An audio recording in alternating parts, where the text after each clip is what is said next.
Cuando el Concilio Vaticano II va a estudiar el tema del seminario, comienza con esas dos famosas palabras, optatam Deus. La renovación de toda la Iglesia depende en gran parte del ministerio de los sacerdotes, y por eso este Sacrosanto Concilio quiere darle una máxima importancia a la preparación de los sacerdotes en el seminario. El Espíritu Santo que renueva la Iglesia desde dentro, y los sacerdotes, instrumentos del Espíritu de Dios, son los dos grandes agentes de la renovación de la Iglesia y por tanto de la renovación del mundo. Y todos los demás, religiosos, religiosas, laicos, forman ese pueblo de Dios que, dirigido, santificado, instruidos por el ministerio sacerdotal, tienen que ser sal de la tierra, luz del mundo.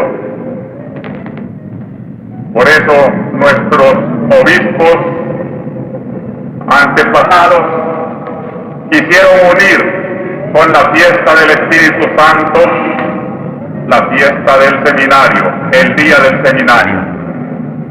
Y por una feliz iniciativa de los responsables de los seminarios, estamos viviendo esta mañana nuestro Pentecostés en torno de estos jóvenes que se preparan para el sacerdocio. Hacíamos la cuenta en El Salvador, unos 400 jóvenes en el seminario San José de la Montaña o en los diversos seminarios religiosos, son llamados por Dios, se están preparando para esta renovación del mundo que pesa ahora sobre los que ya llevamos la responsabilidad del ministerio sacerdotal. Son ellos hoy, pues, los jóvenes seminaristas, nuestros seminarios, el centro cariñoso de la familia. En torno de ellos vamos a dirigir esta mañana nuestro pensamiento, nuestras reflexiones, sabiendo que como pueblo de Dios a todos interesa no solo esa intimidad santa del Espíritu que viene en Pentecostés, sino estos instrumentos humanos del Espíritu de Dios que somos los sacerdotes. Y ante una boda inclemente de nuestro clero, sentimos más que nunca la necesidad de nuestros sacerdotes propios. Queremos rendir homenaje de gratitud y admiración a los sacerdotes que han venido de otras regiones a prestarnos esa colaboración necesaria. Los necesitamos. Por eso sentimos que se nos arranque de nosotros esa presencia colaboradora. Los seguimos con el cariño, con el agradecimiento, no solo sus hermanos sacerdotes, sino las comunidades que sienten al vivo la orfandad de esos dirigentes. Esperamos un día retornen justificadas las falsas acusaciones, defendidos de todas las calumnias, como los apóstoles sigan predicando la palabra del Señor. Pero ellos tienen la conciencia de estarnos prestando un papel de suplencia. Ellos son los primeros en comprender que cuando haya suficientes sacerdotes entre nosotros, su presencia ya no sería tan necesaria, aunque siempre la Iglesia universal necesita, así como el organismo, la circulación de la sangre que oxigena y lleva vida a todo el cuerpo, esta circulación también de los pastores, de los sacerdotes. Por eso no hay sacerdotes extranjeros, hay sacerdotes católicos, hay predicadores del reino de Dios, hay santificadores del pueblo, con más mérito cuando vienen de otras culturas, de otras regiones, a aprender nuestra idiosincrasia, nuestro modo de ser, para transmitirnos en el vehículo de nuestra propia cultura esa santidad que Cristo quiere de todos los pueblos, ese evangelio que es vida, esa gracia que es santidad en los corazones. Porque esta es la misión del sacerdote: santificar, enseñar, dirigir como pastores la comunidad hacia la unidad, hacia la santidad, hacia Dios. Cuando se pierde de vista esta meta, es cuando se llaman sacerdotes extranjeros y nacionales, cuando se confunden las sublimes metas de la predicación en promoción de la dignidad del hombre, en defensa de sus derechos, con otros intereses terrenales, políticos. Ojalá un día aprendamos que este lenguaje sano, santo, legítimo de la Iglesia, de promover la persona humana y de orientarla no solamente en su espíritu, sino en todo su ser y en todas sus implicaciones comunitarias, sociales, familiares y todas las exigencias de la vida en esta tierra, santificando así los intereses temporales, pero dándole una primacía a esa trascendencia espiritual que lleva consigo también a la libertad de los hijos de Dios, no solo a los hombres, sino a todas las instituciones, a toda la tierra, porque el destino de la creación es colocar todas las cosas a los pies del Rey universal, Cristo, que colocará un día su reino a los pies del Padre. Y esto hacen los sacerdotes, mensajeros de Cristo Rey, quieren acelerar la hora en que Cristo Rey sea verdaderamente respetado, sus leyes sean la norma de la vida política, de la vida económica, de la vida social. No es que nos metamos en política, sino que llevamos el reino de Dios a esos reinos de los hombres, porque sin Dios todo humanismo se vuelve inhumano, dice el Papa en una de sus frases famosas. Entonces, hermanos, nos interesa mucho que estos jóvenes diocesanos o religiosos se formen en estas ideas santas de la Iglesia actual, que sean sacerdotes de su tiempo, que sean sacerdotes que defienden los derechos de Dios en medio de los hombres que son imagen de Dios, que sean verdaderamente los heraldos de un evangelio del que Cristo dijo: la verdad os hará libres, de un evangelio sin ataduras, de un evangelio auténtico, de renovación, y al mismo tiempo sean el ejemplar auténtico de ese evangelio que predican, sacerdotes santos, sacerdotes que en su misma presencia arrastre hacia Cristo a los hombres, sacerdotes que sean en sus comunidades verdadero fermento de un cristianismo como lo necesitamos hoy. Gracias a Dios, hermanos, tenemos muy buenos sacerdotes y quisiéramos que nuestros seminaristas estudiaran su sublime ideal. Un día, dice el concilio, todo este pueblo sacerdotal, religiosas, matrimonios, jóvenes universitarios, profesionales, campesinos, obreros, jornaleros, señoras del mercado, todo lo que es pueblo de Dios, necesita hacer divino eso que trabaja con sus manos. Ellos son pueblo sacerdotal. Ustedes le dan a todo su trabajo en que se ganan la vida un sentido divino, ofreciéndolo como hostias a Dios. Ustedes son sacerdotes.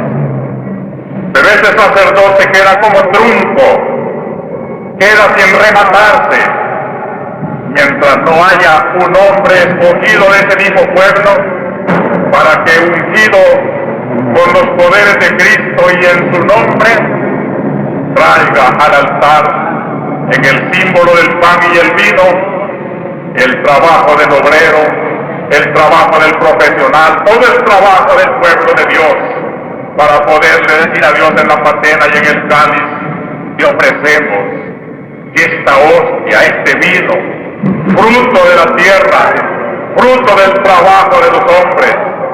Es entonces cuando el pueblo sacerdotal siente que culmina su sacerdocio, porque hay un ministro sagrado que va a convertir ese trabajo en pan y vino, y ese pan y vino en cuerpo y sangre del Señor, en gloria de Dios, en salvación del mundo. Para esto se preparan los sacerdotes, para darle un sentido divino al trabajo sacerdotal del mundo. Y por eso no está completa una comunidad mientras no haya sacerdotes suficientes para que en cada pueblo, en cada cantón, en cada comunidad, en cada barrio, los hombres que allí trabajan sientan que hay un representante de Dios que le está dando una orientación divina a su vida y un sentido divino a su trabajo, ofreciéndoselo a Dios, sacerdote medianero entre Dios y los hombres. De allí que el interés de tener sacerdotes es interés de todo el pueblo de Dios.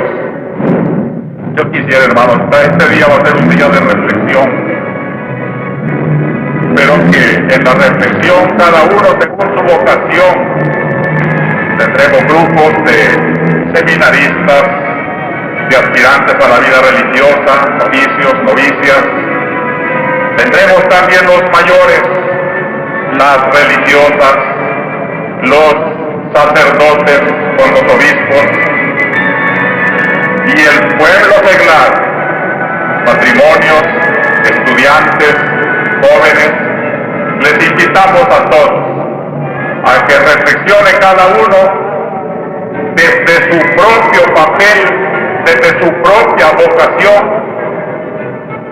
el interés, la necesidad que tenemos de los sacerdotes, de unos sacerdotes que le den a la vida religiosa, a la vida laical, su verdadero sentido como Dios lo quiere, como iglesia.